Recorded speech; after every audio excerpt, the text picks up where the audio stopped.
Ladies and gentlemen, welcome to another Monday episode of the No Contest Wrestling Podcast. I am the heel that you love to hate, O'Shea Jackson Jr., a.k.a. Petty Guerrero. Hey, yo, it's me. It's the T-double-O, that J-I-double-G, two-jigger, TJ Jefferson. And TJ, we got a lot to talk about today, man. We got guests waiting for us, man. You know, folks don't want to hear us yapping. I said we get right to the guests today. Let's do it. You know, the guests that we have are one of the most exciting tag teams that we've seen in the WWE in quite some time. Yes, sir. The athleticism, the chemistry in and out the ring. They so in tune that their favorite football teams even got the same initials. Well, they are 4-time tag team champions off the main roster and NXT. They are the smoke bringers, synonymous with the solo cups. Ladies and gentlemen, the Street Profits are on No Contest. What's good? Oh, what a treat. Yeah. What a treat. We've been wanting these cats for a minute since we kicked this whole thing off. Street Profits was on the list. Yeah, Very we nice. appreciate y'all having us, making the time. Man, thank you for having us. Oh, you kidding? Absolutely, man. Now, we got a couple of questions that we asked everybody who's on for the first time on No Contest, because it's questions that we are dying to know from every wrestler we talk to, okay? So I need to know from both of y'all, when did you get bit by that wrestling bug? And can y'all tell me y'all welcome to wrestling moment? The moment where you were like, all right, yeah, this is what I'm doing for the rest of my life. Shoot. The wrestling bug. I mean, I say I caught it when I got recruited out of college. Got recruited, tried out, and then it was just one of those things where I got tired of doing homework, and this provided me that opportunity to get out of school and stop doing homework. That was when I caught the wrestling bug there. And then my welcome to wrestling moment. Whoo, man, you know what? I got to say, the first time I went outside the country, it was Download Festival 2016.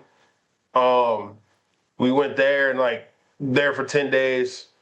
For the European tour, and it was like the dopest thing I've ever seen in my life. And it was just like, I get to do this, and I've been doing this ever since. So, I mean, that's beautiful, dogs. How I'm supposed to follow that up, man? Like you told such a very passionate story about your wrestling bug, man. No, but I think I caught the wrestling bug when I was probably maybe 8 years old. And I always tell everybody The Godfather was the first person I actually seen when I was watching wrestling. Just flipping through the channels, and I seen this cat with these bright green pants on, his purple vest and everything. And I'm seeing all these different color signs in the crowd. And, back then, Godfather had an entourage with him. Yeah, he sure did. A couple of nice he had an entourage ballets. with him. And it was a party. So, his entourage would accompany him to the ring. He'd go do his thing, and then they would go leave out. And I thought it was the craziest thing ever. And that's what really first draw me in, just seeing a cool environment like that. But my first welcome to wrestling moment would probably have to be, I remember when we first won the tag team championships in Barclays. Barclays was kind of we was already doing a lot of stuff before then, but I feel like that was the first time we did something on the main roster or the grand scheme of things. And, it was a new building, and it was literally the same year that, COVID took off, but it was the first main plateau me and Dawkins did together. So I thought that was cool, and then the crowd just, Barclays crowd is always, man, just wild. That's what's up. Yeah. Now, Ted, specifically, you're former, and is it former? Once a Marine, always a Marine, I'm assuming. Right. So, yeah, in case they had to call me in, I'm still fully trained. Now, I saw that you accumulated a perfect 300 score in the Marines physical fitness test. I got to imagine that's not really easy to do. So can you tell us a little bit about what that test entailed? Oh, so every year the Marines run a performance fitness test, and you have to run 3 miles. To get 100%, you have to run the 3 miles in less than 18 minutes. I used to hit mine around at least in the 16 and a halves. To get 100% on pull-ups, you had to do more than 20 dead hang ones. And then you had to hit a certain amount of sit-ups in a certain period of time. And so just every year, I would just max out on everything. And I think that just came from just doing track cross country. When I was in high school, that was one of the main sports I did before I graduated. So I was just so used to running. So I just go there and just, I ain't trying to make it seem like it was easy, but I've just been running my whole life. My whole life I've been running. My whole life, bruh, I've been running. And you can see I just been running. But no, I just always just took pride in just staying in shape too, man. Just cause like, even with wrestling, like, man, the worst thing is like you out there and you get tired, Yeah. So like I think I just always just didn't like being tired. So yeah. Oh, get tired. A Marine though. Yeah. I stay Think about tired. I stay tired. Yeah, right. I stay tired. I need some rest right now. All right. Now, you spoke about a little bit about that first time winning on the main roster, bringing that gold in. Now, I know there's a bit of a story about how you guys became a tag team. We're going to get to that.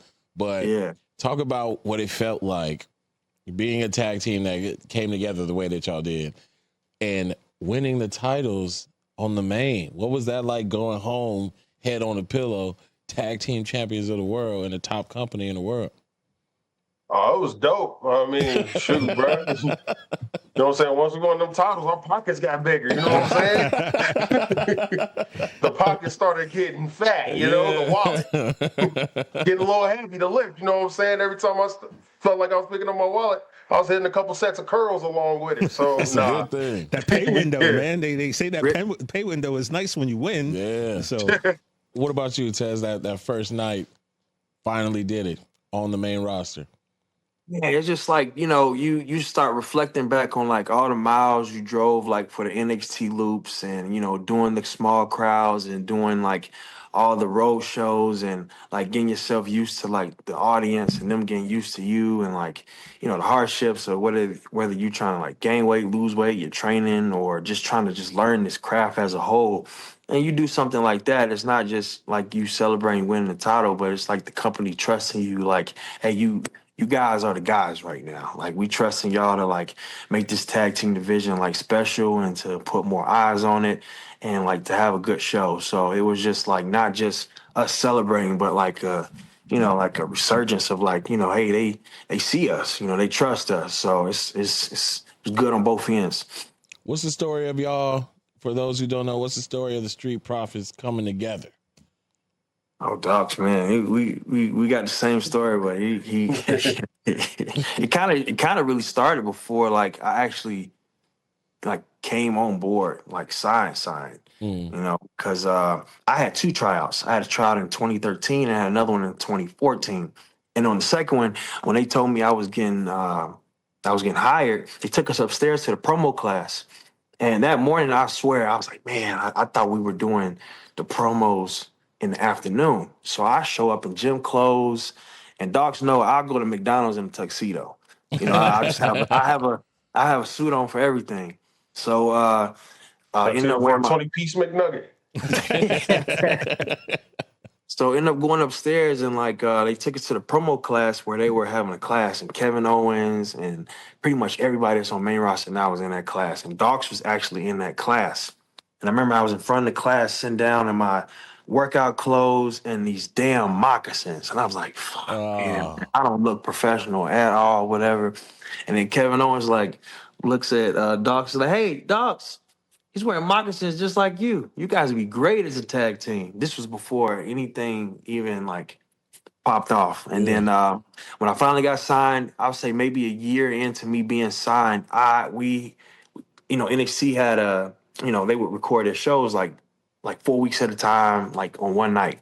And he had a match, I had a match, and literally right after that, Hunter was like, hey, I think they would look really good as a tag team. And like lo and behold, like long story short, 9-10 years later, Street Profits, here and, get started. But even when I first got signed and I came on board, like I was kicking it with Dogs, Trev, Ricochet, Apollo Crews, Sammy Callahan. And like that was like our little, core group when I first came in. That was our like squad. So like this was all before the tag team and everything happened. So when Hunter said that, we was like, bet, man, it's going to be easy. Like, I already know this.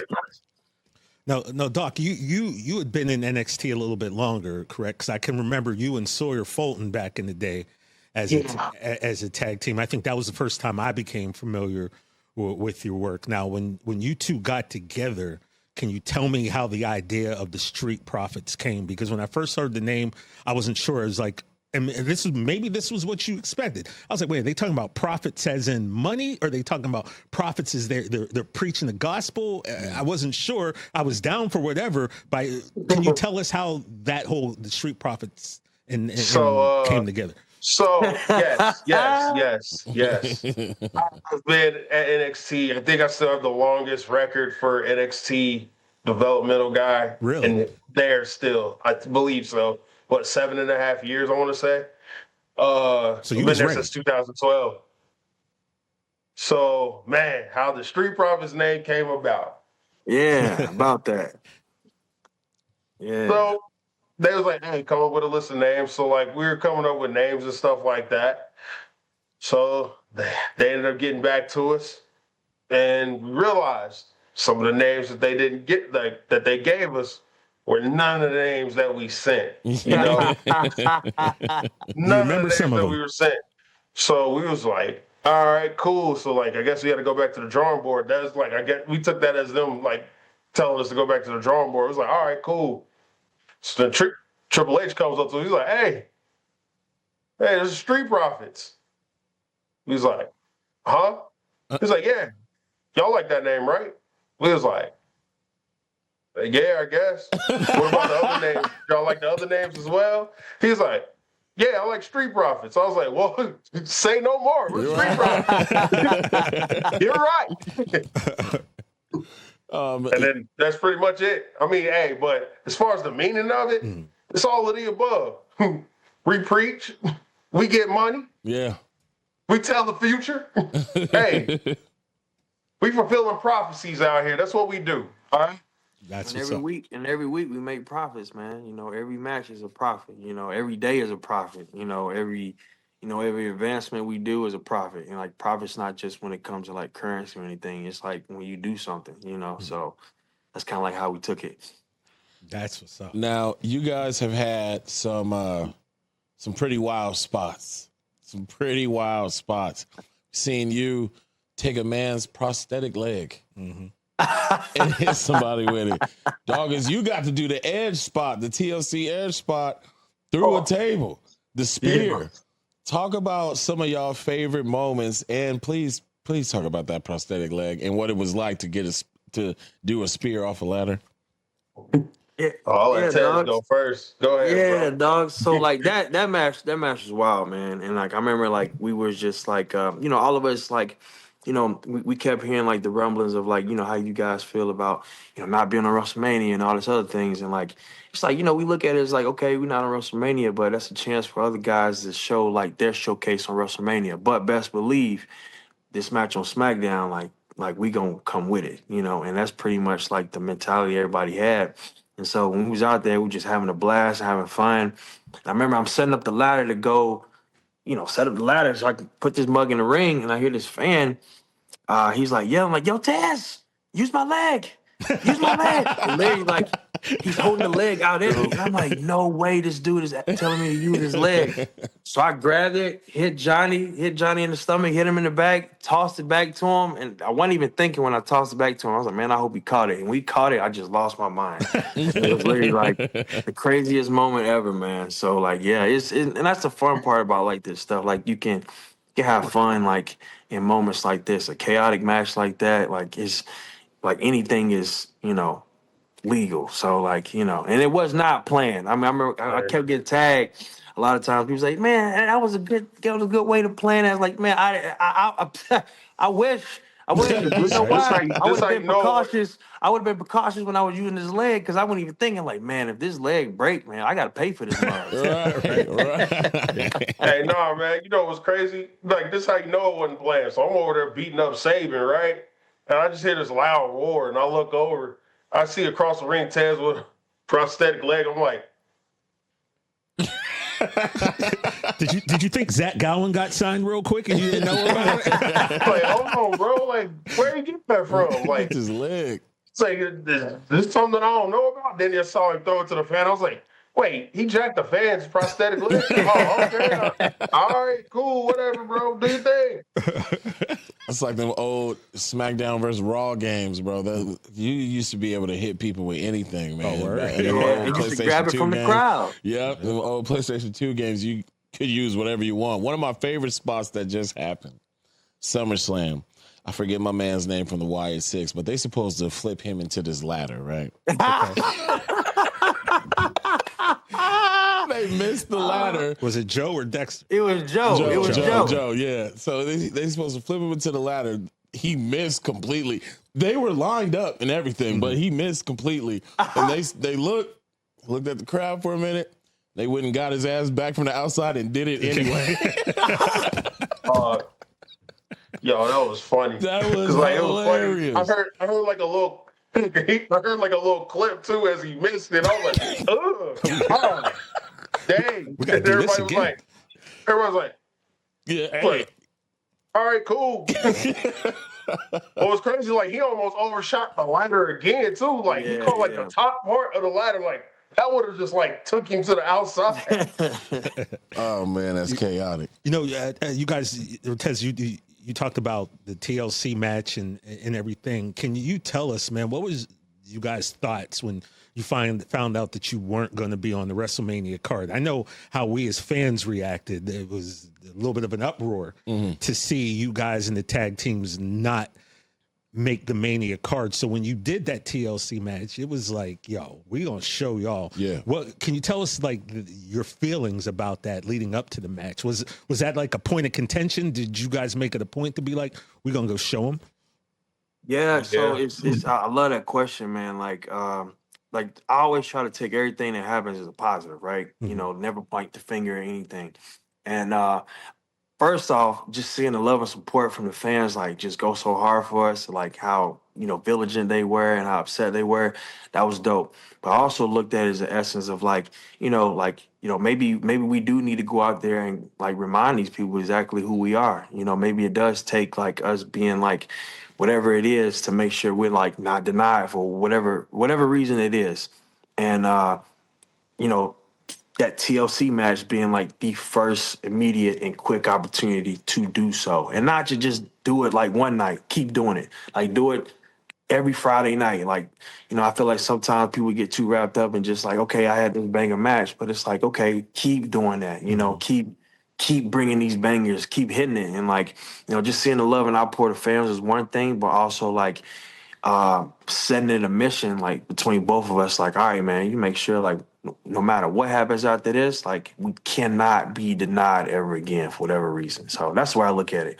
And so yeah, just turn into a positive. Normally I wouldn't even ask this question, but because we've had WWE Unreal and now we've seen, a little bit behind the curtain, I'll ask this question. Was that something that all of you guys got together and kind of in a room and went, we're about to steal the show tonight? Was that everybody's thought process? Yeah, I mean, like I said, it wasn't no harm, no foul. Like, this is a business, at the end of the day. And like things have to happen, things have to get on WrestleMania. Like there are things that are more prioritized and whatever happens, like we understand that. That's the business concept. But we also took in the essence of like, if this is the situation, then we're going to show them, exactly why it should be this way or should be that way or should have been the other way. And like also too, like, and it don't have to be just WrestleMania, just the simple fact that like we get an opportunity to like go out there and like do our thing, whether it is WrestleMania or SmackDown, we just gonna kill it, So like, but that was something that everybody collectively felt like, like, all right, man, like we don't know what the reason it is, like, or why, but they gonna remember tonight. That was pretty much the mentality. All of us had big ass chips on our shoulders that week. So yeah, you completely agree with it then? Like it was go time. Yeah, go time. It was definitely go time that week, especially that week, man. Like obviously, like given the circumstances, the goal is always being on Mania, and now it's 2 nights, so it like makes it a little bit easier to get on Mania. Once we didn't make it to Mania, it was just like, all right, cool, like. Guess we got to go out there and, send a little reminder. You send them a little like, hey, yo, Street Profits here, the tag team division is here. Don't sleep on us. We in the building. So yeah, they heard us loud and clear, I guess. We're on SummerSlam, so that helped. And then everybody has a role too. You got to think about it too. Like some people, they can't afford to watch, WrestleMania or go see WrestleMania, but they can see Friday Night SmackDown. So it's like, that. also like That's turn a good into way a to look at positive it. where like I always turn to a positive where like it's like, damn man, like they ain't see me for WrestleMania, but they get to see me for free, SmackDown, or see me at SmackDown. So I get they're saying it was business, but given the answers, you can come out and say it. We're no contest. You can say it. You were pissed that you didn't get 2 nights. Chip on the shoulder. Oh You had to, yeah. It's so like it's so Talk funny. it. It's so funny y'all say that, man, because like I remember I did an interview earlier. I think it was like last year or something, and I was talking about how frustrated I was, and like it's like they took it to a point where like they were saying like I was frustrated about like my position or whatever. I've been blessed with this company for 10 years. I've been with my tag team partner my entire time. I work alongside my beautiful wife. Like I have nothing to complain about. But I feel like sometimes because you have all these things or everything's going well for you in your life, people don't understand that frustrations are normal. Like I remember Giannis did an interview one year and it was asking about, well, do you think this season was a failure? He said, no, we NBA champions. Like I'm frustrated because like everything don't go well all the time. Mm-hmm. And I'm allowed to feel frustrated when like me and my brother are like, working our ass off and then we not on WrestleMania. Of course I'm Yeah. gonna be mad. Like that's normal. Like if I sit back and go like, oh man, it's okay. Like it's like, no, it's not okay. But guess what? I'm not gonna complain or bitch about it. I'm gonna just go out there and we're gonna just keep doing our thing and like reminding these people exactly who we are. But like to not feel frustrated about not being on the biggest show, I think like, okay, what are you really here for? Like, Right. you know what I'm saying? Like, and I'm not, I feel like everybody that's dreamed about doing this or love doing this, like they want to be on WrestleMania. That's just what it is. So if you're not on WrestleMania and to not feel away and for people to think that you don't feel away, I think it's a little ludicrous because like you say, it's okay to be respectful and humble, but like, you're not on WrestleMania. You're gonna feel a certain way. It's like, damn, I ain't on Oh, WrestleMania. Yeah. that is the grandest stage of them all, bro. Yeah. Like, Yeah. and like, I'm one of the most laid back dudes around. Like, I don't let a lot of stuff get to me, but like not being on Mania, that'll get to me. And I also feel like if your goal ain't Mania, if that's not your end goal to even be on Mania, then like, Yeah. What you in it what are for? you doing, bro? What's your motivation then? Yeah. Right. And then, like, it's like the playoffs. Most people may not watch wrestling all year, but they watch WrestleMania, and you're Right. not on that. So you did all this work all year for a chance for people not even see your craft. So, like, yeah, that's a frustration right there. But also, you can't harp on it too long because you still got to go out there the next night and the next night and the next night and lead up to the next minute. So, Right. Now, that I I mean, like that what answer. else? Yeah, Yes. what else you in it for, man? Right. If we not going to the Super Bowl, sorry, Dawkins. See, but so see, wait. Let me tell you something. See, Let me tell you something. we can cut his mic off if you want, Doc. I didn't mean to. Anyway, so I got a nice one lined up. So Well, you should after that. hold on, chill out, dog. All right, it's Monday. So, Dawkins, earlier in the interview, you spoke about the travel and how, going to Europe and all that, like, it was a blessing and it was your welcome to wrestling moment. Talk to me about being able to do the Sui in Barcelona. And then after that, Montez, I need to know what's scarier. Falling off the top of the Elimination Chamber, I know about your fear of heights, or talking to Mark Henry before you got in court. that's a good question. Because we had the missus on early on in our pod history, and she told us all about that story. But Yeah, I need to know the first question that first. Sui. I need to know what's that like in Spain. Oh, bro, it was nuts, man. I mean, what was crazy about it, like, obviously, you know the history. Real Madrid, Barcelona can't stand each other. Like, it's like a very heated rivalry. It's Ohio State and Team Up North times on steroids, all that stuff. Lakers, Celtics on steroids there. So it was crazy part was, what's his face from Barcelona was there. Lamine Yamal. He was there. And I don't know if y'all caught the arrival shot of that episode. I was wearing a Real Madrid kit. under my suit jacket. Okay. So everybody knew what time I was on. And I was just in Madrid a couple of days earlier for the second leg against Atletico Madrid. So everybody already knew what time I was on. I was pumped. I was like, oh, I'm definitely hitting the Sui, bro. Yeah. And like I'm a huge Ronaldo fan too. So like I was like, all right, I gotta do it. So when I did it, I thought I was gonna get booed. That crazy part is like Ronaldo's so good, dog. Everybody gonna do it with you, including his own rivals. Right. I love that. I love a good troll, man. I had my Laker belt in the Clippers arena for the Raw at Netflix.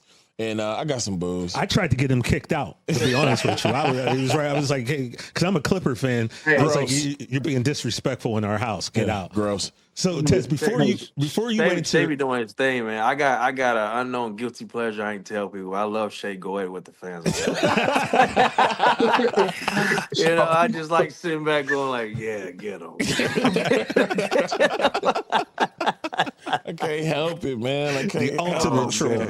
So, Tez, but sometimes it's them days where you just gotta let them know, man. And Shay, he be letting them like, you go ahead, Shay. Go ahead. Like Stevie Ray used to always say on Nitro back in the day, suckers need to know. Yeah, bro. Suckers need to know. Now, Shay, before you answer, or Tez, before you answer Shay's question, I guess maybe we'll get people brought up to where that came from. We had Mark Henry on the podcast early. He was telling us about how, he kind of would tell wrestlers maybe, don't date within the business, especially us. We can't be doing that. And then, of course, he gets a phone call, and then we had Bianca on the pod, and she clarified Mark Henry's story. So, Montez, why don't you give us your version? So what she tell you? What she tell you? Said that you had to ask Mark before all that courting started happening. You had to call her dad and Mark Henry. Man, they put the pressure on me, man. I did not have it easy at all. So I remember a little bit before that, her parents were they went to Myrtle. Well, they go to Myrtle Beach every year for the anniversary. And I remember the whole family was over there. She was taking me over there to pretty much talk to him. And I'm like, God dang. So I had to do her father and Mark Henry. It was a whole process. But I remember with Mark, I think it was around, because Mark told her not to date nobody. Yeah. Nobody. And I was like, oh God, man. So we were the first couple to actually I feel like we was one of the first, or probably the first couple to actually break it out in the PC, because it used to be a thing where man, you don't date in the business, man. You don't date in the business at all, and if you do, you keep that under wraps. And I remember for the day I got tired of it, I kid you not, the day I got sick of it, Florida hot, and I remember she dropped me off all the way at the edge of the street, and she just drove the car we were driving at the time to the PC. And I'm like, man, she in there, air conditioned, all cool and beautiful. And I got to walk my ass to this PC because we're trying to keep this quiet. So I'm like, we telling somebody. So had to tell somebody, and then... was it your tag team partner you told? I didn't even tell dogs. That's the sad part. Oh, okay. He had an inkling, but he didn't... Because it was a lot going on at the time, so I had to respect her privacy, my privacy. It was a lot going on, y'all. And then I had to go talk to Mark. On top of that, he was like, yeah, man. I told her, don't be dating nobody here. But if y'all gonna do it right, then it's okay. And I already knew what he meant by that. If y'all gonna do it right, if you gonna marry her, treat her right, yeah. Then that's okay. So that's why I married her, because I got scared about Mark Henry and her damn daddy. Absolutely. We've been waiting so long to get your side. So it was great he didn't tell me, because I would have been like, man, you crazy? You good? I was like, bro, if you in the business, I just want you to know, you got to go to work and home. Yeah, man. 24 hours. Ain't no break. And mind you, and here's what made it more pressure. This is what a lot of people don't even realize too. Mark Henry was the one who actually brought her gave into the WWE inkling and brought her in. So imagine he puts in this good word for this girl, and then she get laced up with this mug Montez, and then they go off, and it's a lot of things going on, but it ended out really well though. Don's still shaking his head at you. Prevail. Well, since it is Bianca Belair, and since we are on record, Tez, early on in our podcast, Shay and I had to talk, and I was like, you know what? I don't care what happens. I ain't never booing Bianca. I ain't never booing Bianca. Ain't nobody. Nah. And I told her that she can try to go heel, she can try to go bad. Like they just gonna rock with her, man. Yeah. Like I don't care if she does go heel. I said, look, she could go to Altoona, Pennsylvania, roll up to my mom's crib and assault my mom, and my first question will be like, Mom, what you do to Bianca? What you do? What you do? What you do, Mama? What you do? Mom, I'm disappointed in y'all. Lord. That's probably the only person that would boo her. Hey. But I'm sure that's little sister to him right there, so he could do that. Yeah. And they go at it all the time, and they be putting me in like these awkward positions because like this is my tag partner, but this is my life partner, and they just don't be agreeing when it's time to be agreeing. And She tagged him in the eye on their show. I saw it. Yeah. We don't want to make this too much of a love connection, but it's Bianca, so we got to know. Like, do you remember like the first time seeing her and you going, "Yo, I got to shoot my shot, man." Man, that was so. It was like we had this function at work one time, and like one of the girls like in her locker room like invited everybody to go out to sushi. Now, mind you, like I ain't never messed with sushi. Yeah. I didn't like the difficulty of eating it. It was just too much of a process, I get it. I don't need it either. Now I love sushi, besides all of this. But I went there. I remember I showed up and she was in this red dress and like just very sleek, beautiful, like bright, like colorful person. I just remember seeing that and being so attracted to that and like just being attracted to her smile. I know it's crazy that sounds, just like her smile. So it's like one of the main reasons why I act so crazy on TV because she always laughing about it. Yeah. But just like a genuine like person that just made me want to be better from like day one. And literally from that night we met up, like we never separated from that point. Like we helped each other with our life transitions and like from wrestling, from growths to peaks and valleys and just keeping ourselves grounded. Literally like that's like my best friend. So, but that's when I known like that first night we hit off. I was like not giving her no play the whole time though, because I was just trying to make sure this is what she wanted. Like she was trying to talk to me. She was trying to sit beside me in movie theaters. Like she even bought me a drink. I know. I see you. She was setting the signs, man, but I was just trying to make sure, like, hey, if this what you want to do, then that consent. The consent. Yeah, the consent. That's right. Smart. So Doc, he's saying he was playing hard to get. Is this true? I said Ted's making it seem like he was playing hard to get. Is this how you saw the situation? Yes. Babe, come here. I'll bring her right now. Come here, babe. I ain't gonna lie. Come here, babe. For that night, I'll bro. bring her right now. Give me a 2-second cameo. We got a no contest favorite in the building. No contest favorite is very true. There she is. Hey. Get off the screen. What's up, B? Hey. How you been? I'm good. I hear y'all talking from the other room. Yes, he was giving me no play. Damn. Wow. What a star. Man. No play. What a strong man. Yeah. I was just trying to make sure this is what she wanted to do. That's all. Yeah, pick your battle sometime. And as she came in, she gave a thumbs down to Dawkins. So what you guys said is true. That is brother and sister right there.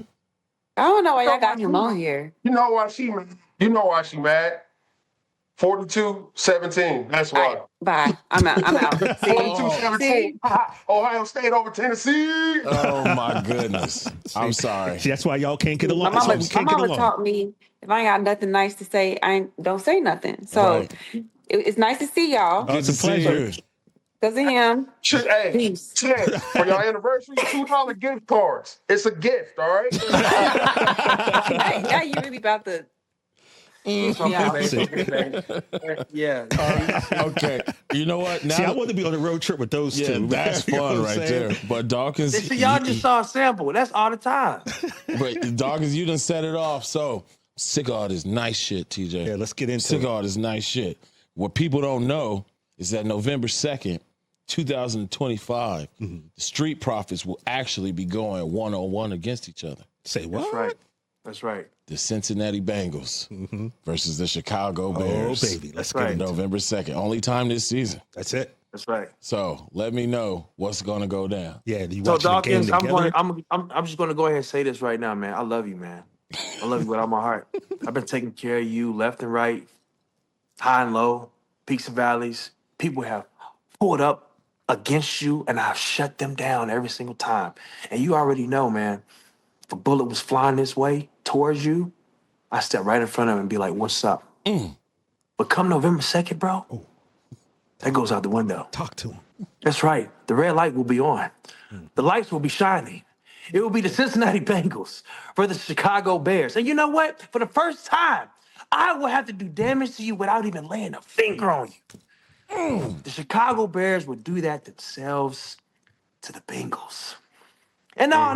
It's not just any day. It is the day that you will finally realize that all the weapons y'all have had for years doesn't matter. And they still don't matter. So, brother, I will accompany you to the game. I will buy you your drinks and your jerseys, but just know that the heartbreak always comes at the end. God bless you, brother. And I will see you November 2nd. Okay. Oh, guys. Wow. That I was just want a roly with a Dapper Ranch. All right. That's all I want. wow. Such sentimental, you know? Such a great soliloquy you just went on there. My brother, my friend, my guy, my tag team partner. See, guys, this is what I love. You know what I'm saying? I'm a giving guy. I like to share the wealth, okay? I share the wealth. See, one half of that household's already experienced my team dominating their team. It's only right that my other team dominates that team. The Chicago Bears, November 2nd. Bro, I've seen you cry. I've seen you cry when they lose.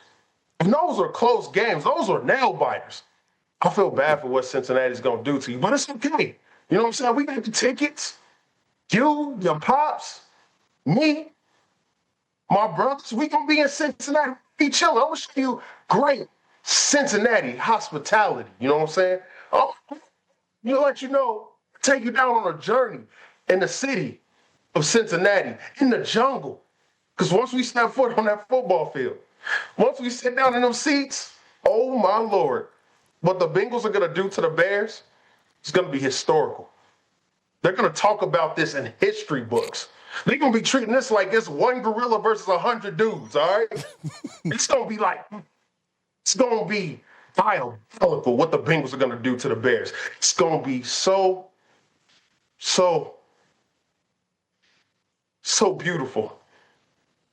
And for centerists at the same time. You're not even going to know what to do with it. But it's okay. I will make sure Bianca's there so you have a shoulder to cry on. I will also make sure Seth and CM Punk settle their beef because they're both Bears fans as well. Hey, come on down to Cincinnati because Taz's going to need a couple extra shoulders to cry on for what the Bengals are going to do to the Bears. Welcome to the jungle. Oh, my goodness. Welcome to the jungle. Oh, my goodness. I feel like this needs to be clipped and sent to the NFL and played before the game. Yeah. You know what I'm saying? It's personal. It's personal right here. Oh, wait. Hello? Yeah. Hey, yeah, go on, order a bunch of tissues, a bunch of, you know what I'm saying, wipes, you know what I'm saying? Hey, you might need to get him some extra clothes because he's going to be crying too much. But, hey, it's okay, though. It might be cold. It's November, so the tears might be frozen. So he's going to have, 17 teardrops just right there, glued to his cheeks. You know what I'm saying? He's going to have He's going to be good this year. He had the last 3 years, and they still cannot get it done. Am I right?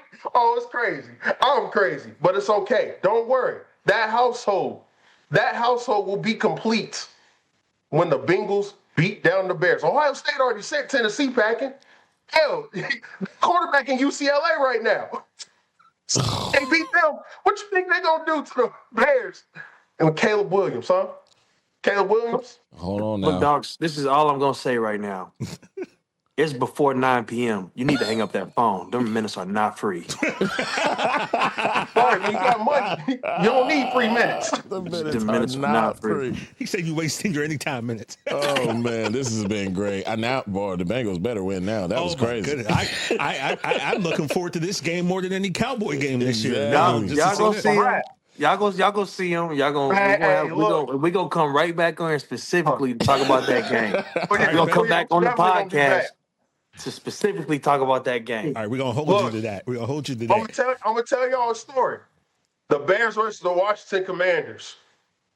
Y'all remember how that game ended, right? Oh my God! Don't do that. Y'all remember how that game ended? Don't do that. You guys travel with this man. When that game ended, what did you do? Don't do that. I called you to make sure you're okay, because that's what a brother does. Oh. That's what a brother does. I'm not a brother. I'm a brother. That's what I do. I check on you, because I know you're going to be hurting. Don't worry. I already know in advance you're going to be hurting. What are we in August still? We August right now, right? Yeah. We still in August? Yeah. Oh, November going to be sweet. You know what I'm saying? Hey, you know what? Hey, look, bro, don't even worry about Thanksgiving. Come over here, bro. You know what I'm saying? Hey, look, man, I don't even want you to be depressed. I want you to be right here with your fam, my fam, in one house. You know what I'm saying? Thanksgiving on me, because that's how bad the Bengals going to beat the Bears. It's going to be. Okay. Okay. Man. Yeah. Okay. All right. Well, I got to admit, my best friend's a Bears fan, and I was watching that game with him. Yeah. And Listen. I thought the world was ending on that day, yo. Yeah, listen, you know how I feel about Seth Rollins. Out of all the things that could possibly happen, that happened. Yeah, Wow. that was whack. Right? And they could pinpoint whose fault it was if you look at the video. Yeah, it's like, they went to the clip. They got the clip. We're quick with it here, fellas. We're a sports show. My goodness. Yeah, that was. I'm sure that was more than heartbreaking. what I You know what? It's great storytelling. You know when that receiver went to college, right? The one that caught the ball, Noah Brown? Oh, no way. Ohio State University. He went to the. I get it. Yeah. See that? Ohio State causing problems in households. That's crazy. Shout out to my cousin Michael Thomas. Can't guard Mike. Can't guard Mike. Guard Mike, baby, let's go. And here on the Rich, we're part of the Rich Eisen show, and he's a big Michigan man. So we hear a lot. And he literally just left the studio a minute ago, right before you start talking. He would have brought up the fact that you haven't beat Michigan in 4 years. But I mean, they haven't. You know They what? haven't. look, they ain't got nothing to do with me. They ain't got nothing to do with me. Hey. I'm a Penn State That's the fan. subject right That's there, cool. guys. Hey, tell him that I said this, okay? There's only one team canceled the game in the whole history of the rivalry. They canceled the game. They canceled it. That's the only reason they got those 4 wins, because you know what I'm saying? They needed an extra year to scout. You know what I'm saying? Steal some signs and stuff. You know what I'm saying? They needed that extra year because we already know somebody was on the hot seat. He might be coaching for the Chargers last time I checked, but he was on the hot seat. So he had to do something. He had to go above and beyond to illegal measures to get the dub. But that's cool. That's straight. Hey, look, Rich Eisen, hey, I'm a fan of his show. Anytime he wants to talk Ohio State and Michigan, that got I'm happen, here. right? I am ready. I still Look at remember the Taz. video where he thought they was going to send Urban Meyer, put the nail in the final coffin to Urban Meyer. What ended up happening? Put up 70 points on him. The game, only undefeated coach in the whole rivalry. 7-0. Unblemished. Couldn't be beat. Look at Couldn't be You beat. done got him riled up. See. Yeah. He about to go run through a wall after this interview. We might have to clip this and play it on the show tomorrow for do Rich. it. Please do it. Please do it. But real quick, you mentioned the name Seth Rollins. Yeah. When Seth was injured, he came and he hosted the Rich Eisen show for 2 days and had the leg brace on. He pulled the wool over all of our eyes. But then you see, he came on the Monday after winning the world title. And he said something to us, Tez, so I got to ask you this. He told us that he and his wife, Becky Lynch, had dinner with you and Bianca and had the brace on and the crutches. So we got to know, did you think anything was off, or were you completely buying this too? And where was the dinner? Oh, so the dinner was at this very nice place out in L.A. because me and my wife was out there shooting some with Nick Cannon. And we went out and he had the brace and everything on, and like, I it wasn't nothing off. We went to dinner. He sat there. He had the braces on and everything. We weren't really like moving around like at all. Like, he wasn't like. It wasn't like we went somewhere like to the mall or we went ice skating where like he had to move around a lot. Yeah. Like literally, we walked in, we embraced each other, and then we went to our seats to sit down. So like I didn't really see him like moving around a lot at all. So and sometimes like especially when somebody's like hurt, like you don't really ask too much about the injury because some people just they get real sensitive about that. Sometimes people still going through their transition or whatever it is, so you kind of just stay away from it. But we had a good conversation, but like nah, he was chilling. So I ain't know nothing. You know what I'm saying? I ain't know nothing. No, nothing. He went out with the braces and everything, and I ain't think nothing. He if you would have saw him that night, you would have obviously thought like something's up. Because if he would have obviously walked out without no braces, then that just sounds like somebody that's dedicated to the craft, to his plan. He had a plan B, and he stuck with the plan, whether he was in the ring or out the ring. That says a lot about him. So, yeah. And for sure. And here's a video I took when he was hosting, because, people ask me, because I'm the wrestling fan on the Rich Eisen show, they're like, did you believe him? I said 99% of me believed him, but 1% Yes. I wasn't sure. And that's him going to the bathroom during a commercial break. People, he held to it. He held to it. Like I said, he held to it. Like I was out that night and like, asked how he was doing, but didn't go into full detail about his knee. But he was, like I said, he held to it. Like he went to the bathroom, whatever he needed to do, he was on it. So that's somebody who sticking to the freaking plan, man. Like no matter if the camera's on or not. So, hey man, I've been working here for almost a year. What the hell desk was that? Oh, that's when we I was wondering what you were looking around. Man, what the hell desk was that, bro? That's not here. We used to film Women's Sports Now here, so that was their set. They used to shoot on Wednesdays. All right, that's why we changing furniture. That's why we got moved. We used to do the pod on Wednesdays. We got bumped to Mondays because they were doing. So yeah, that was right, man. You were never here on Wednesday. Okay, after bro. That, so, all right. I don't like being left out. But so there's a question I want to make sure we get out the way and give you guys time to think about it. It's our number one question on this show. Now, I was thinking about, should we make them pick other tag teams and increase the bar? But I think they got a little bit of a sibling rivalry between them two. So we're going to let them pick separately. 3 apiece. Yeah. Let them do the whole 5. Whole 5? All right, yeah. So individually. We're going to do this individually. We know y'all love each other, but you don't have to pick each other. Because they're 2 hours away from each other. They might be in a different bar that night. Exactly. Exactly. So you in a bar. Yes. 50 dudes in that bar, and they big time hating. Yeah. They don't like smoke. Yeah, they don't want you in there, bro. So both of you separately have to pick a team of you and 4 other superstars to make sure you getting out that bar and you getting in the car. Who is your bar fight crew? And they could be superstars of any era, by the way. Go first. I got to think on this one. From any era? Any era, man. yeah. Sure, I was gonna pick from now, but you can do whatever. I'm just saying you're not limited right now, though. Okay, if I was doing now, I would definitely say Omos. Makes sense. You gotta have the Eclipse on your team, man. I would say Omos, Obafemi. Oh yeah, the ruler. And if I can't do dogs, I would choose Otis or Gunther. Okay. Ooh, okay. So you're looking at you, Omos, Oba, Otis, and Gunther. And that's Gunther with an A. Not with the ER. Not an ER, because we don't do that here. We don't do that. Nah, right Gunther. The ring general. Gunther. Yeah, bro. Hey, that's the second time Otis done got picked. Otis must go. Well, look at him. No, Otis. Okay, so that's what people Otis, don't realize about a lot of people that don't know about. A lot of people that know Otis, but the people that know Otis know like Otis is probably like one of the strongest human beings that's walking the face of this earth. Like he don't realize how strong he is too.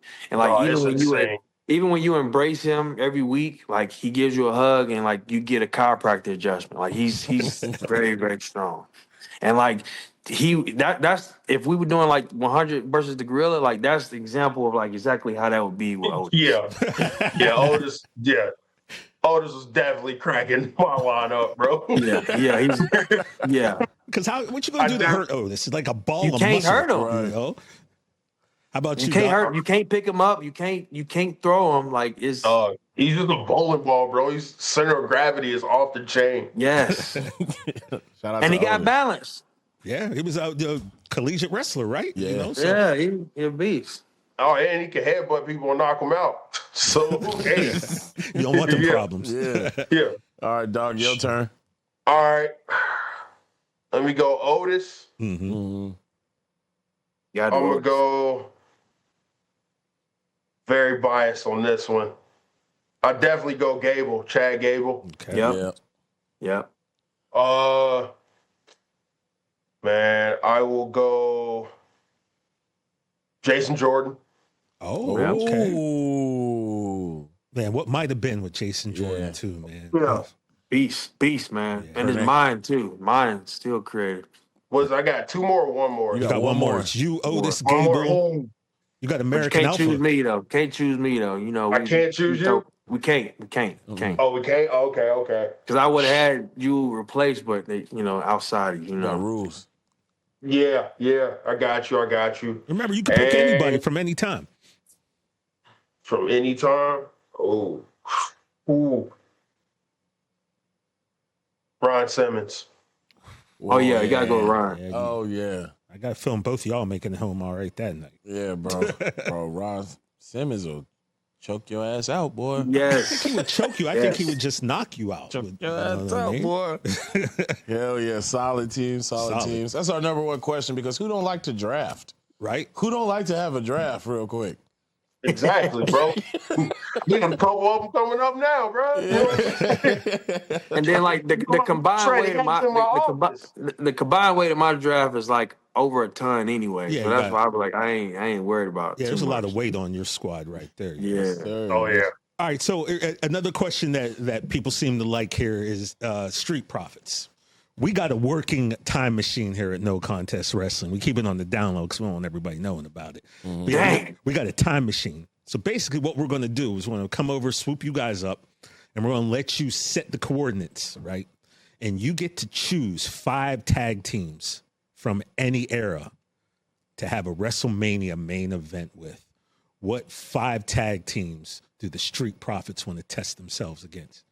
I mean, we all probably got the same answer, so I'll do one, you do one. Yeah. And we got 5. But I would definitely say for us, I would say Harlem Heat. Oh my Yes. 'Cause I'm black, y'all. And I'm That's black, one. y'all. That's one, docs. So you go and do the next one before I do my next team. Time machine. Let me go. You know what? Rock and Roll Express. Love it. Yeah. Ricky and Robert. Yup. All right. I would definitely have to say the Hardy Boys. Nice. That's gonna be such a banger. Was this 4? That's 3 right there. Harlem Heat, Rock it's and Roll, 3. Hardys. Ooh, okay.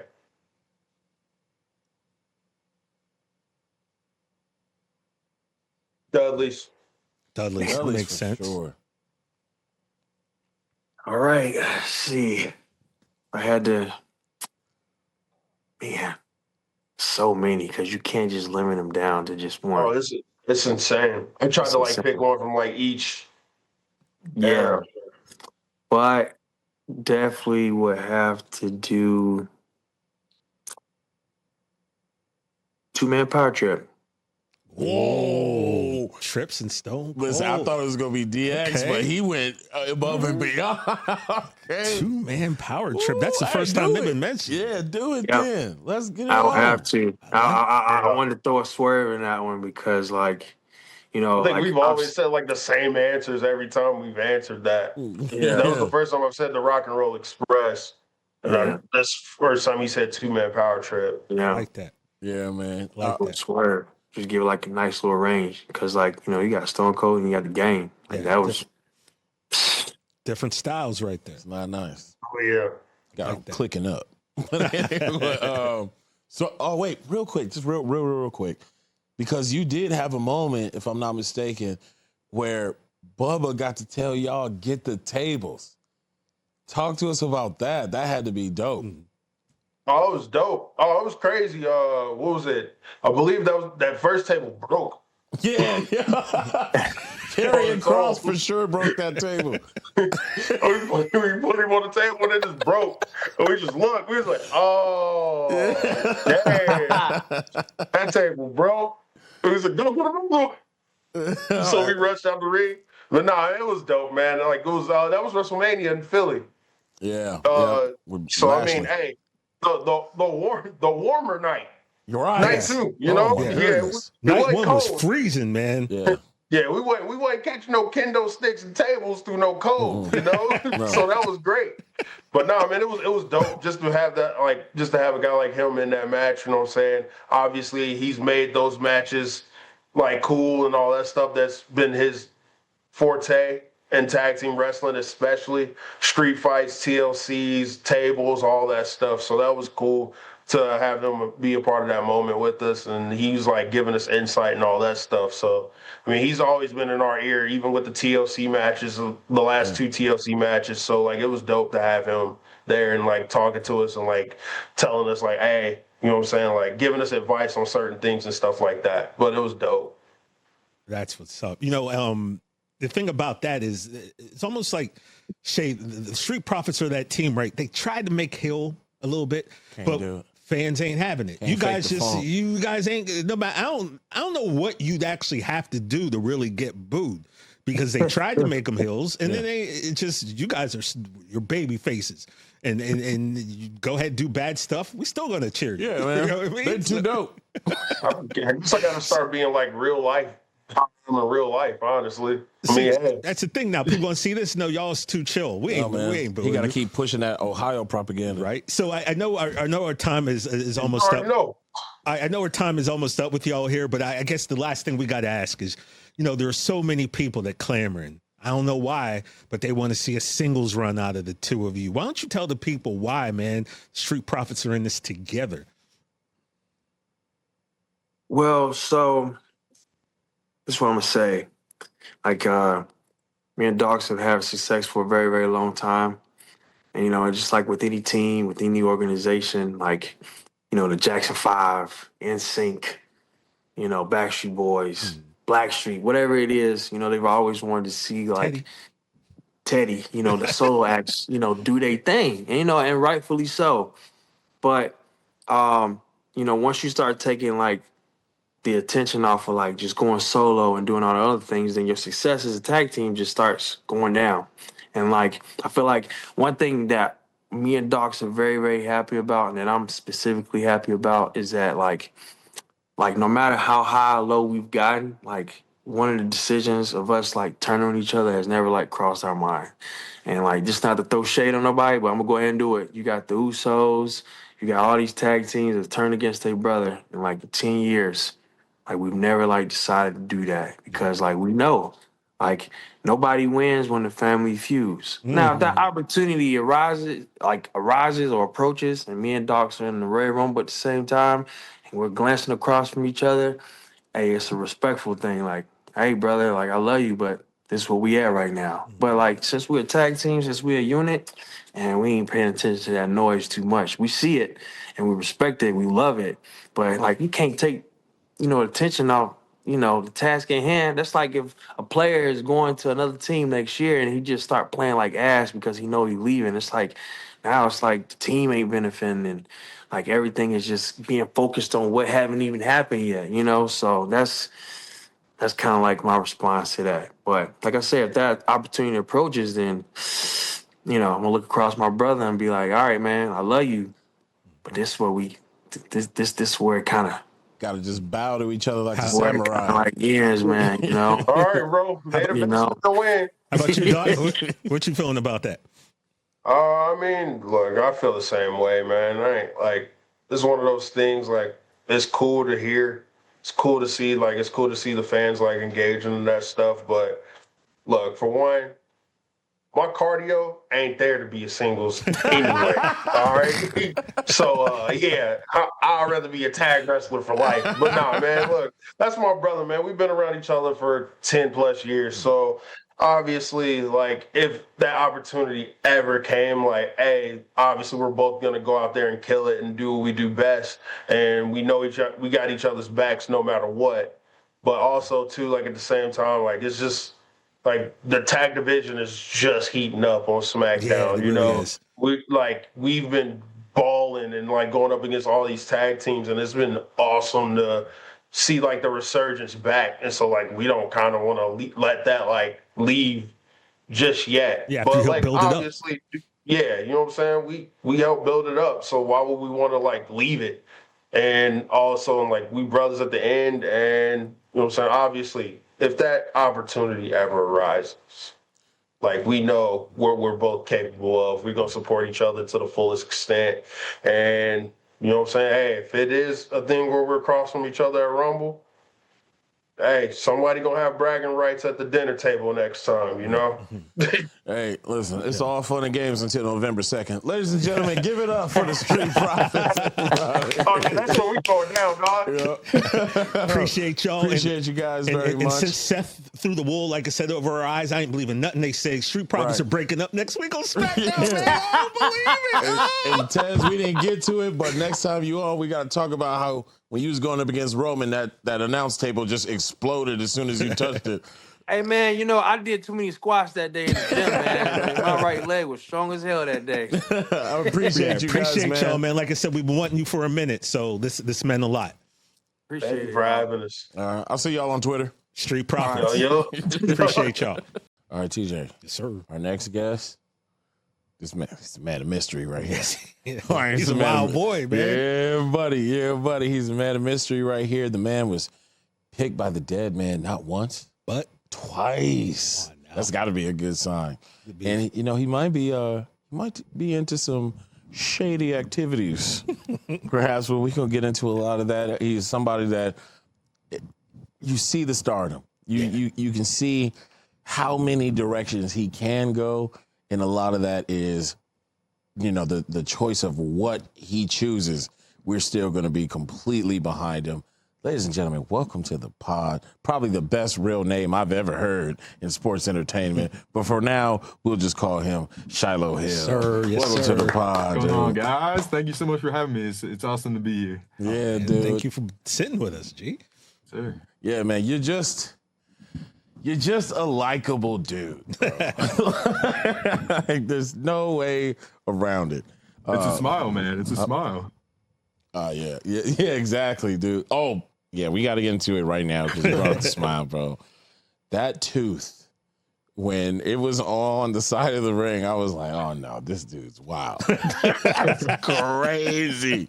Because you always see, like, being wrestling fans, we always see something fly out of somebody, but we never get the end result. You always think, is that a tooth? No, there's no way that's a tooth. Right. It was some spit, it was some gum. Spit. Yeah, gum. And then, no, they locked in on the tooth. So, like, talk to us about when you did lose the tooth and also the mindset of, like, nah, we could use this.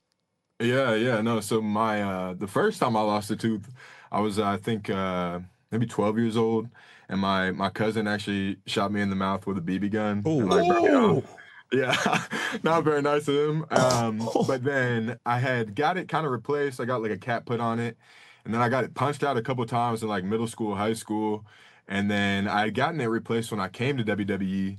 And then, as you said, in one of my matches, I had it kind of knocked out. And then it came out again later. And eventually I was just kind of like, man, it might not be meant to be at this point. So many people kind of like, they appreciated that I was just rocking it without it in. And, at this point, it's kind of become a little bit of a calling card. Right. Makes sense. Now, you, we know you played football. Yeah, there was a little hockey in there, too? Yeah. Yeah, dude, this dude was born to bump, To smash bro. people, man. Yeah. So to start at the beginning, though, you born in Mission Viejo, Yeah. and then you moved to New Hampshire. Yep, I was born. My dad played JUCO college in at Saddleback, and I was born when he was there. And then both my parents were originally from the Northeast, and we moved back to New Hampshire. And I went to high school and everything in New Hampshire, and then wound up at Stanford. And you got brothers and sisters, and you've all got some interesting names. Yeah, you got Zion, Darkness, Phoebe, Zachary, and then your name. Why don't you let everybody know, if we're okay with putting our government out there, why don't you let everybody know what your real name is? Yeah, government name is Thunder Justice Keck. Come on, man. Come on, bro. Thunder Justice. Get some. He's a TJ. That's why I vibe with him. You know what I'm saying? I feel you. What's the meaning behind your real name? Ooh, it's kind of a complex story. Really comes down to my mom. My mom and my dad kind of had like a dream where they basically were talking to like a baby, and this is before they knew they were pregnant, and they were talking to it, and it was like, hey, by the way, like, I'm your son. I'm gonna be born soon, and my name is Thunder. And so after that, they were like, oh my gosh, we should probably get a pregnancy test. And they got one. And then when they found out they were pregnant, they were like, not going to not name me Thunder at that point. So that's why they decided to go with it. Dude, that's amazing. So this man knows how to get to the wildest places on the internet. Yeah. And also spoke to his parents telepathically before he was even really formed. Yeah. Dude, come on, this is the dude's bad man. Come on now.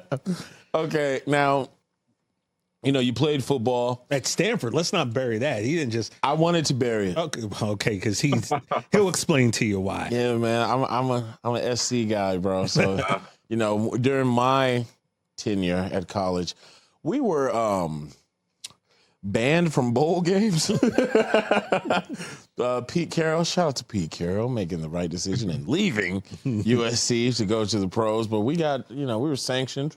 So the 4 years that I was supposed to be at college, we were banned from bowl games for 4 years. But I do remember Stanford used to kick our ass like all the time. So I have a very hateful relationship with Stanford. But you seem cool. You seem like a good dude. I love playing the SC, man. It's a great environment, and it was always fun to go down there and do what we do. A little bit louder than life on the farm. Stanford is not notorious for audibly being the most exciting venue, but, so it was always a fun change to go down to SC and get to compete there for sure. Now, when you decided to make the move to professional wrestling, when did you get bit by that bug? Like, when was it like we could do this? Yeah, so that's a really good question. Growing up, I watched a lot of wrestling. My dad was a big WWE fan. So like from a young age, I remember like watching matches and kind of like reenacting spots with him and stuff. Yeah. And it was always something that was like cool to me and close to my heart. I didn't really even think of it legitimately as like something that I could do until my senior year of college. I was kind of like training and everything, and they had sent some people to our school, WWE had, who were part of the name, image, and likeness program. And this was just when the NIL college like ruling was getting rolling and everything. And I was wearing a Wrestlemania shirt that day, and I was kind of like walking by the office that they were meeting in, and I went in, and they were like, hey, do you like wrestling? I was like, yeah, I love wrestling. And they were like, would you ever want to wrestle? And I was like, oh my gosh, like that would be so cool. And I was like, yeah, definitely. And then they started asking me more questions, and then I was like, yeah, I'm Thunder. And they were like, oh, you're Thunder. Like, we've heard a lot about you from your teammates and everything. They were saying you might be interested, actually. I was like, yeah. And it just worked out timing-wise, too. It was kind of special to me because prior to that season, my dad had passed away. And so for me to get that opportunity to do something that was like very like close to both of us and kind of like a cool part of our relationship as I was growing up was just like kind of a cool full circle moment. And so I signed the NIL program and everything. And then after I was done playing football, I had the opportunity to come to the PC and do a tryout. And my first time on the ring, like it's kind of crazy, like going in there and feeling like how hard the mat is and running the ropes and everything. But then you just kind of, once you actually get going with like another wrestler and everything, and you get rolling, it's such a rush and it's so much fun. And I mean, from like the first time I even did like a little mini match in practice and everything, it just became so fun to me, and it's really become like an addiction. Like every time I go out there, I have so much fun. So yeah, it's been cool. Yeah. Now, first, we want to say, sorry to hear that about your pops, but you said that happened was it the same season? Yeah. So he passed away like right prior to that season, and then so prior to that, I hadn't been getting a lot of playing time. Funny enough, actually started playing football my senior year of high school, like halfway through the season also. Prior to that, like you mentioned, I played hockey and I ran track and everything. And I had some track teammates that had been like, hey, you're pretty big for a track runner. Like we know you're really fast. Like if you went to like, like a recruitment camp or something in the summer, you might get some looks. And so I went to some camps in the summer and they did like the 40-yard dash and everything. And I did really well there. And a couple schools actually offered me and said like, hey, we'll offer you a spot if you start playing. But then a couple were like, if you start playing and you show you can be like physical and everything, then we'll give you a spot. And so I started playing my senior year, and they basically just put me on special teams and at like DN and told me to go hit the person with the ball. And I did that, and they were like, just run as fast as you can and go drill someone. And I did that. And my highlight tape was honestly hilarious in high school because I had no idea what was going on. But then Stanford was one of the first like FBS schools that offered me a spot.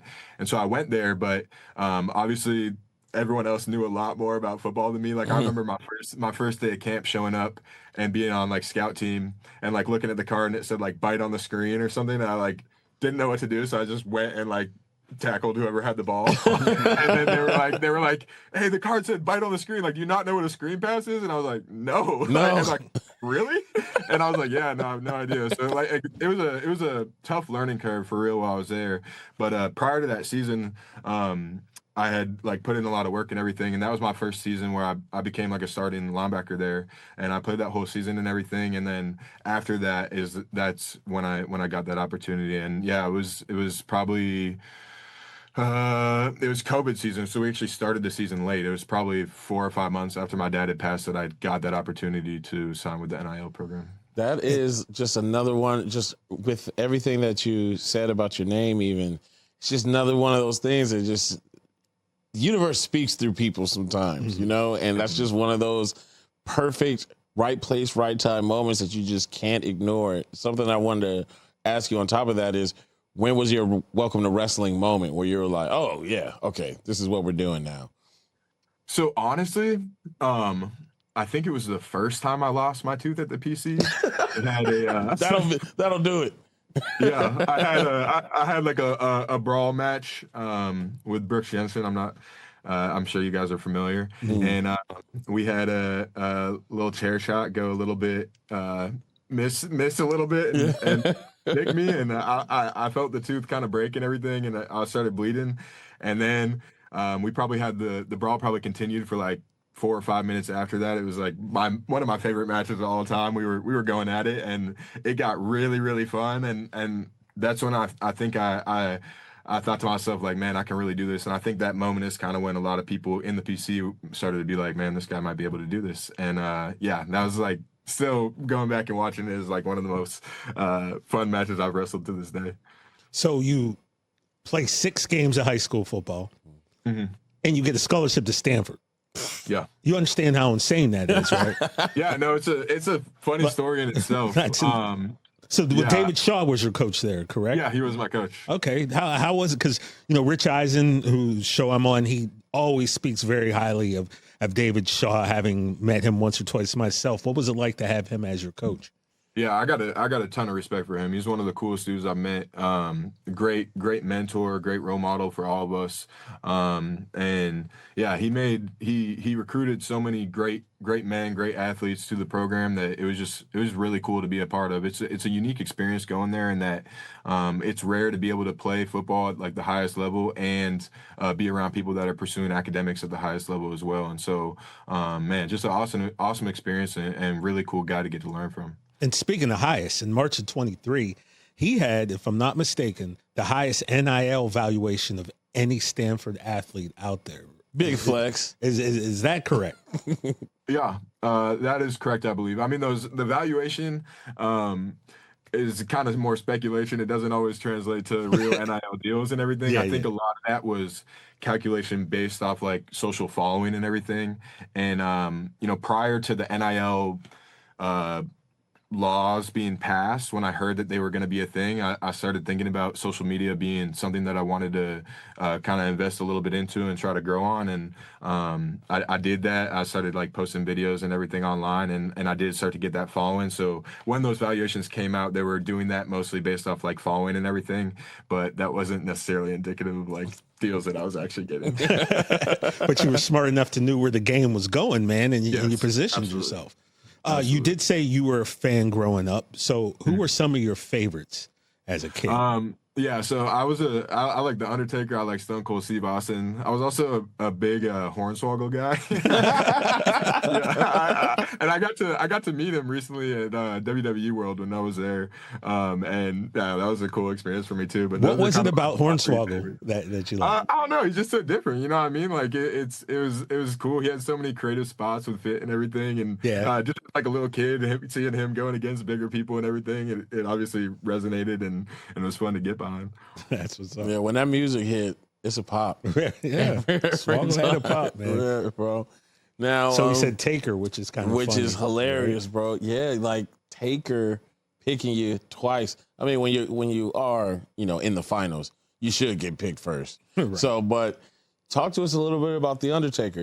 What it's been like to work so closely with him, and you being a fan, that's got to be crazy.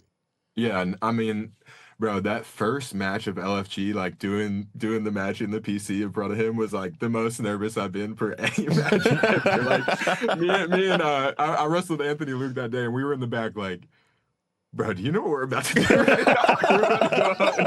And it was just still to this day, it was like the most nervous I've ever been.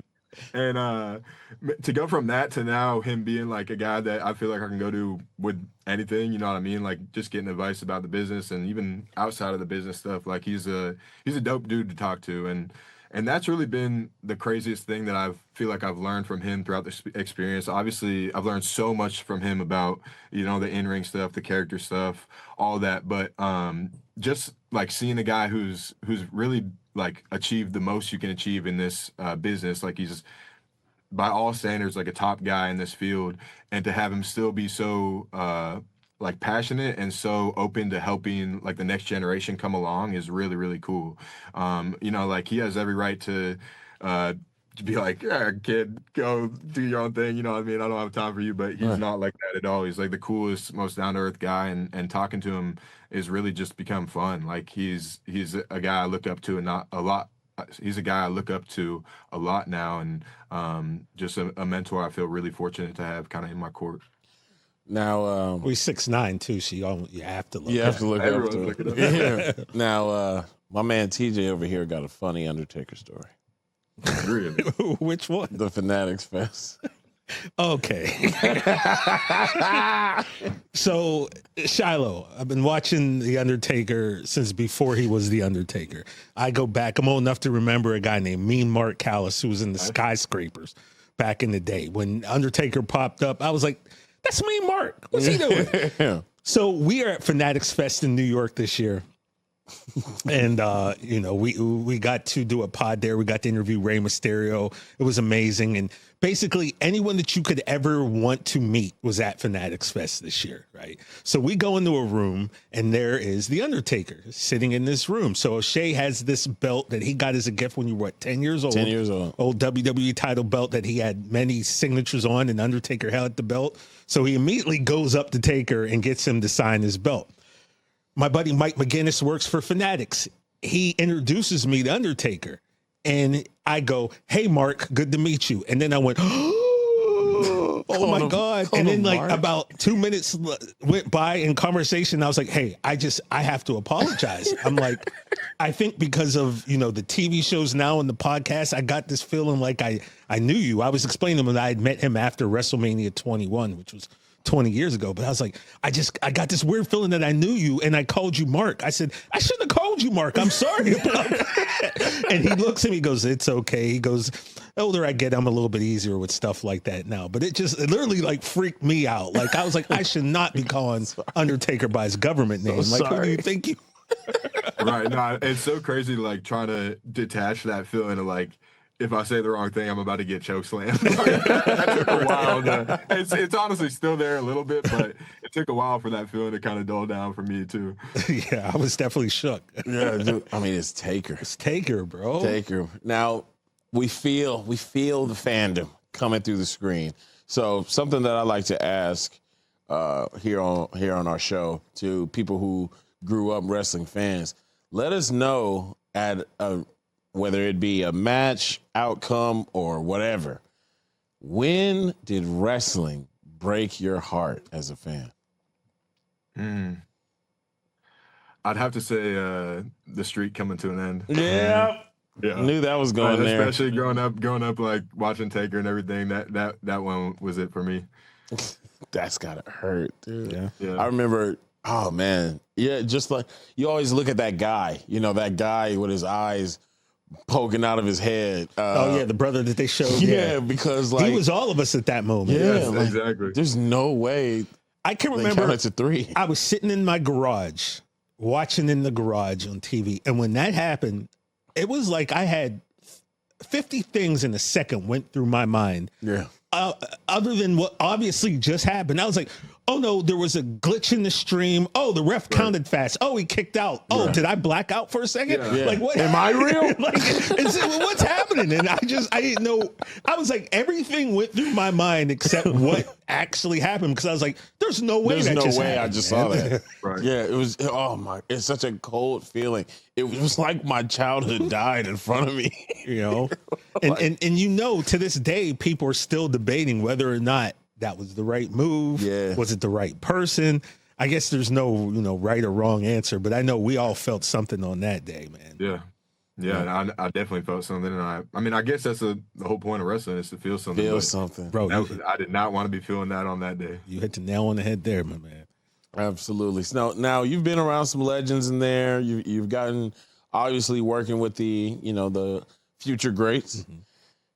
You got any dream matches for yourself? And also, not only dream matches with the opponents, is there any match types that you're dying to get to? A Hell in a Cell, a Money in the Bank, a Rumble? Yeah. So to answer both those questions, in terms of dream matches, so there's a ton of opponents on main roster I'd love to mix it up with. Gunther's a big one for me, and it was really cool to be able to wrestle for him in front of him on season 1, and I actually got the point that day too, which was really cool. Yeah. He's someone I would love to get in there with, and I just respect how real he makes it, and that's someone I would love to work with. In terms of, and I also want to say this, I think we got a lot of young guys coming up right now that are going to be ones to watch, and we'll have some really cool matches in the future as well. Like, honestly, another one of my dream matches is to mix it up with Harlem Lewis and Anthony Luke in like a triple threat, who are both coming up on LFG with me right now. And we've obviously had the chance to work together a lot on the show. I know at times there's a lot of animosity between us, but I think when we get in together, we put on some magic. So I would love to put that match on one day as well. But in terms of like stipulations and everything, I would love a Hell in a Cell. I would also love a tables, ladders, and chairs match. There was one specific match. So I grew up a wrestling fan, but I hadn't really been able to see a lot of live wrestling growing up. Just with being in New Hampshire, there's I'm in a pretty rural area. Always had like a little bit of a tight budget and everything. Never got to like see a lot of wrestling in person. So when I came to the PC, I got to see a lot more in person. And there was a tables, ladders, and scares match that happened in Havoc with the Creed brothers. It was like that match was like Julius took like a crazy bump off the ladder and Brutus had like his ear get ripped off and everything. I was like, oh, this is gonna be lit. Like I got really excited there, and that match like sticks in my head as one of the coolest matches I've seen in person early on. So that stipulation will be really fun for me as well. That's what's up. I just got a random question, man. And what's your search history look like on your laptop? Let's just cut to the chase. That's man. A great question. I mean, bro, what are you doing? Yeah, I'm scared. First of all, I want to ask how you get to the dark web, but then I'm like, nah, it's probably best I don't know. Hey, that was his major, bro. Because I don't really think I need to be on there. But yeah, man, what's that search history looking like? Yeah, so I mean, honestly, the search history on the regular internet is pretty slim. On the dark web, though, it is very extensive. And the way that came about is I majored in computer science while I was at Stanford, and I started. We were building basically for one of my projects. We were building a program to scan files that you download off the web for malicious content like viruses and stuff like that. So as part of that project, we realized that a lot of like complex computer viruses or the ones that are actually like dangerous or still kind of viable weren't necessarily on the regular internet. They were being housed in like cybersecurity forums on the dark web. And so for that project, we had to learn how to access the dark web and then like basically filter through it to get those viruses and then cross-reference them. But because of that, I kind of learned about the dark web, and that was right around the same time where I was learning about like growing on social media and thinking about all that stuff. And I was like, wow, some content that would be really interesting would be to kind of search the dark web and document it in like a social media format. And so I've been doing that for a while, and I've had some pretty interesting adventures, as it sounds like maybe you guys are aware of. But, man, so yeah, it's been a journey. Where did the obsession with morbid and strange items come from? Just from that experience, or was it something as a kid you were always into? I don't think as a kid at all. I think really I'm not that obsessed with them. Like really, I just kind of find them, and then everyone else is like, man, you got to order these. I'm like, well, I guess if everyone really wants it. Like I feel like everyone else is kind of driving the boat at this point. I'm just along for the ride on those series. But I have found some crazy stuff, and I encourage anyone who's unsure about what I'm talking about to check it out, but I can't get into too much detail on it. All right, Shiloh, just the two things that I know of, maybe we can fill the people in who are listening and watching. You found a couple pair of boots, right? Can you explain what these boots were or the story behind them? So that one, there was a site called the Shuman, it was like kind of subtitled "The Keeper of Souls." And it was like a used shoes marketplace and everything, but all the shoes on it were kind of like stained, and they looked super shady. And beyond that, they were also labeled with names and ages. So I was like, what is going on here? And I found it and I posted that video. And I remember like in the first day, it got, between all my accounts, it got something like 50 million views. And everyone was like, oh my gosh, you got to figure out what's going on here. You got to try to buy these. So I ordered some. And they came, and they were stained in the same way that they were on the site, and they were kind of seemed to be bloodied, and they had a VHS tape in them too. And I was like, "What is going on?"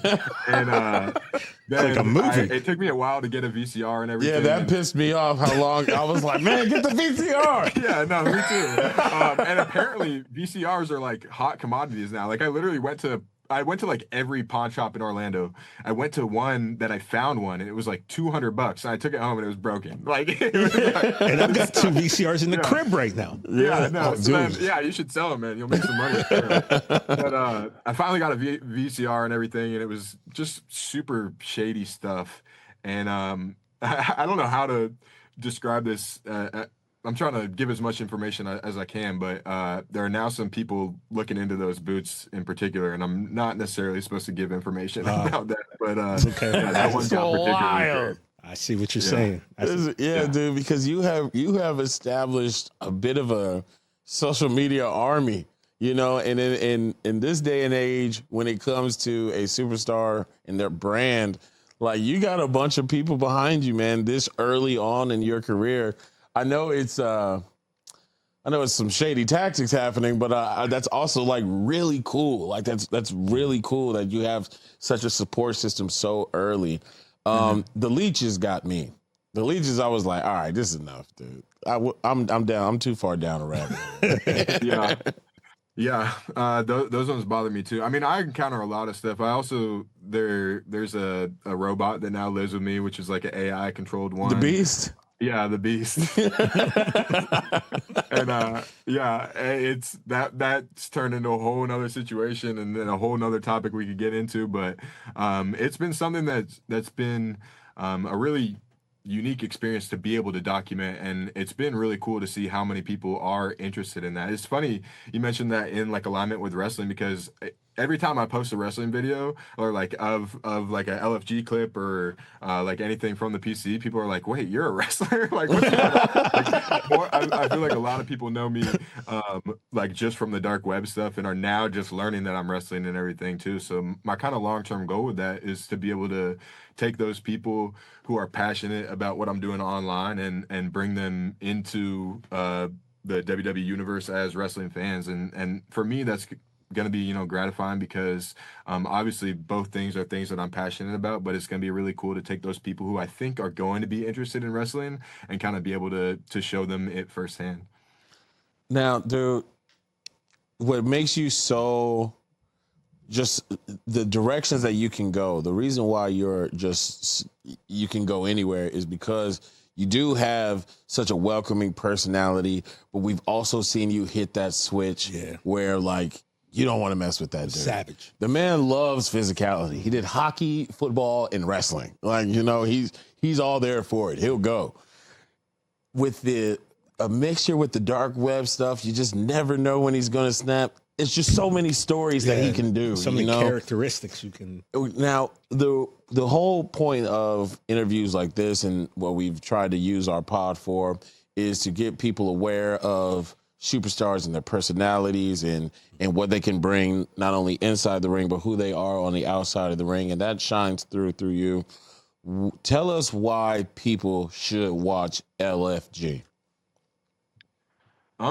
I think LFG is really just a cool way to see actually what it takes to be a WWE superstar. You know what I mean? That's the whole kind of premise of the show is letting fans in and seeing what goes into, one, being a wrestler, and then two, the process of creating a wrestler, because we're being mentored by obviously the PC staff and then the legends as well. And they're, you know, telling us, kind of molding us into superstars. So it's a really cool opportunity for fans to see not only who we are and what we do, but also how wrestlers and their favorite superstars have been created and been kind of molded into what they see on TV. So that would be my biggest pitch in terms of watching it, is just to see kind of the process and how we grow. What has been the best thing about this new journey, and what has been the hardest thing about this new journey as a sports entertainer, professional wrestler? The best thing, honestly, has been getting to know the WWE universe. Like I wasn't necessarily sure how I would be received. You know, like obviously I got weird hobbies and tendencies and everything like that. And I from the outside in, I wasn't sure how it was going to be coming to the PC and getting to know everyone. But it's honestly been the most like inclusive and coolest community I've ever been a part of. Like this is one of the first times in my life where I felt like at home and like a genuine like insider to a community. And like everyone I talk to and everyone I've interacted with, I feel like I feel like genuine love from them and understanding for them. So that's been the coolest part. In terms of the hardest part,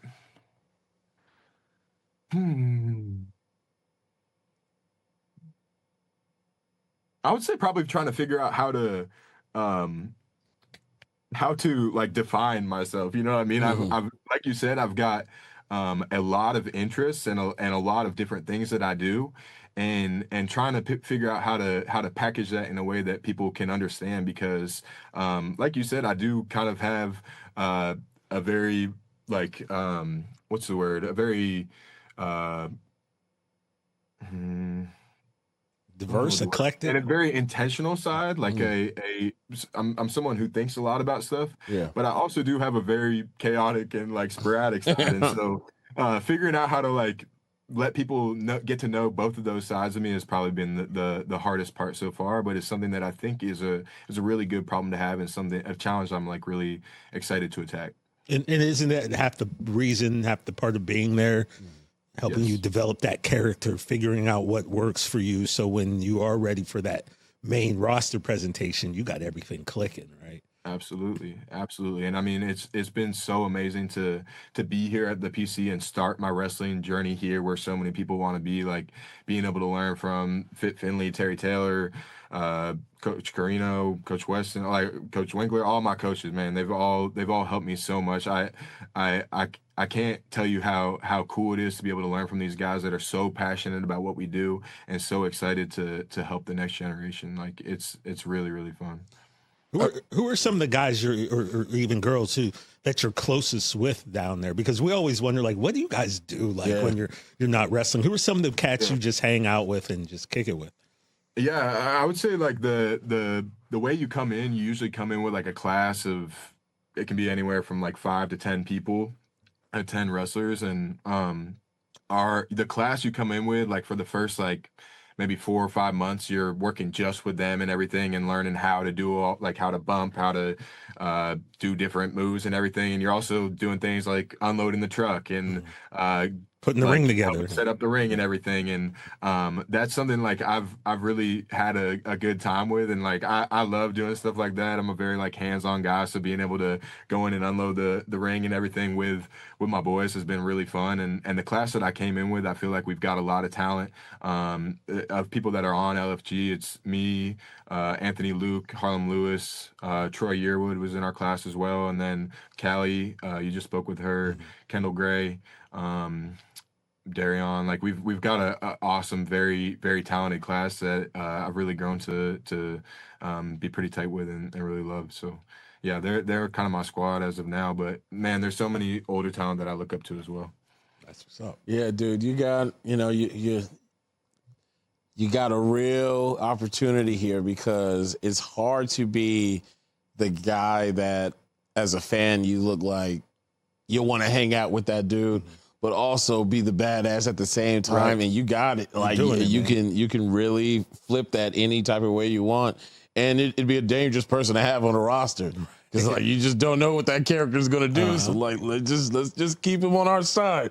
And it just gives you so many avenues to work with. Something that we asked Obafemi down at the PC, which one of those coaches do you just not want to hear from? Who is the principal of the PC? Who is the guy that's like, all right, if he's talking to me, I did something wrong. Yeah, all right, here we go. Ooh, that's a great question. I mean,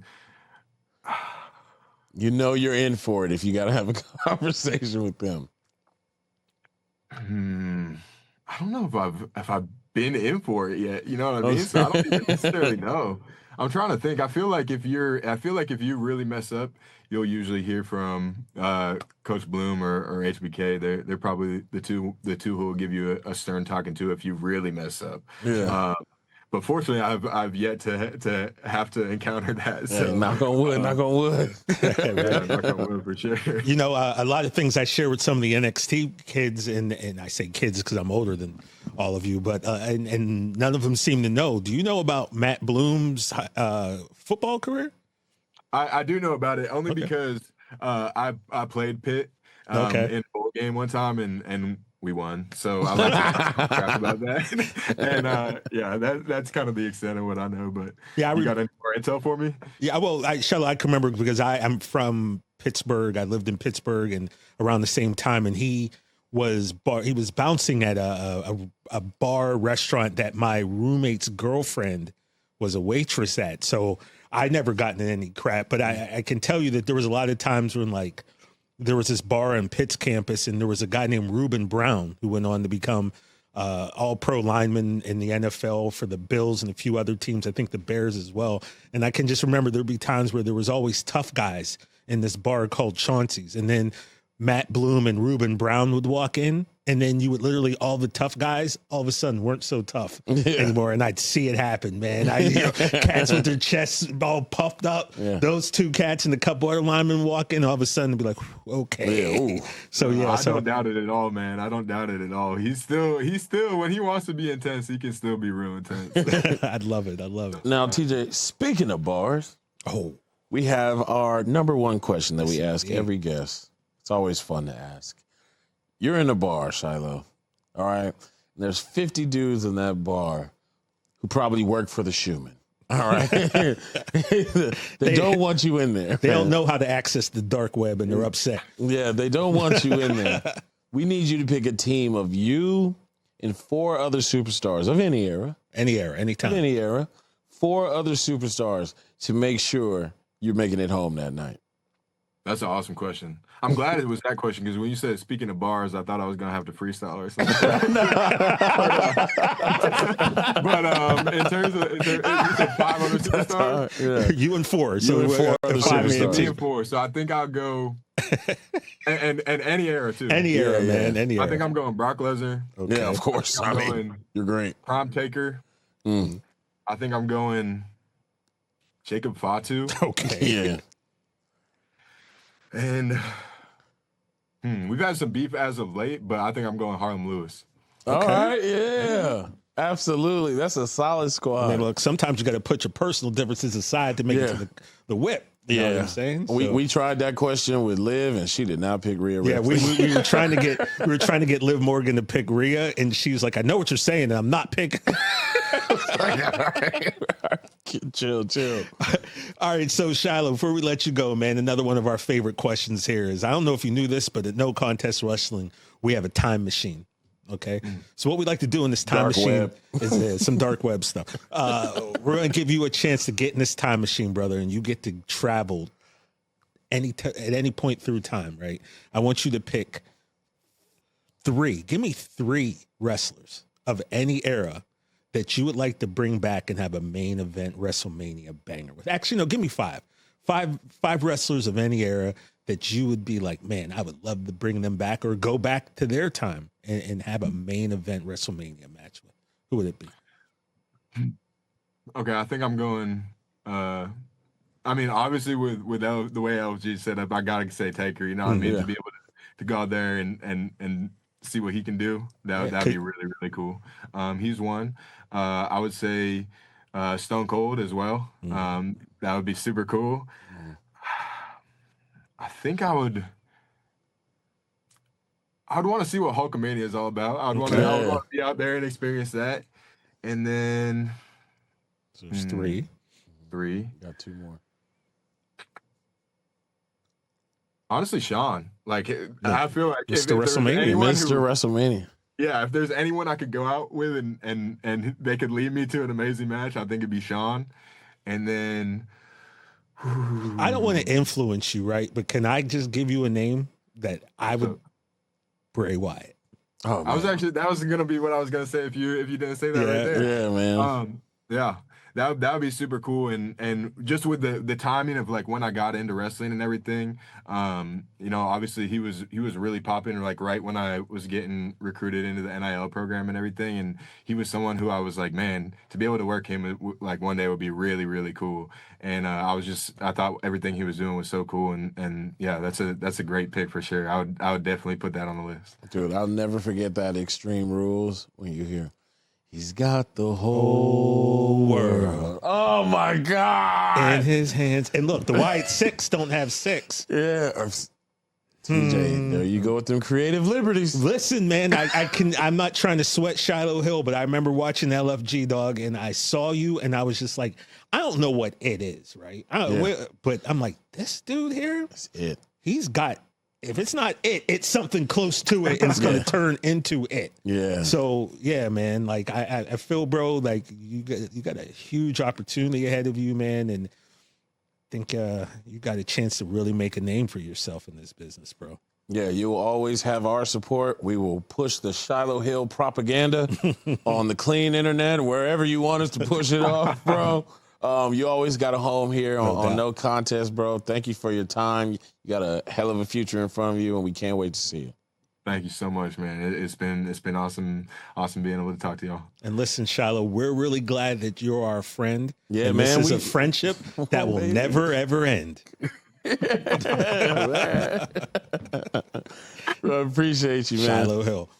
And there you have it. Yes, sir. That was a lot of fun today, man. Yeah, fun today. Nice guest-filled episode. Shout out to Shiloh Hill. Shout out to the Street Profits.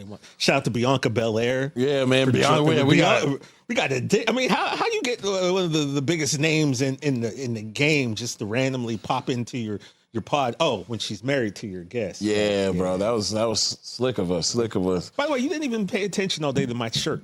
I got you. Trying to make me cry.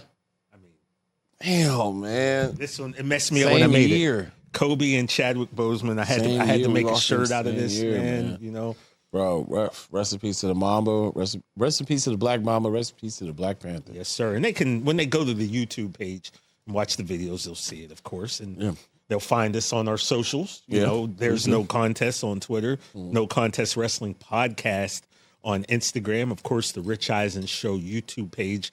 We'll have all of our videos. You'll be able to see Bianca pop in. You'll be able to see her, the animosity her and Dawkins have, and you'll be able to see Shiloh Hill, and maybe his search history will pop up. Who knows? I want to thank you guys. And just a quick message to our fans of the pod. Yeah, let them know what we got going on. You know, I know you guys have been with us on this journey, and it's been an amazing journey. Don't worry. Continues to be. Yeah, we're not breaking up.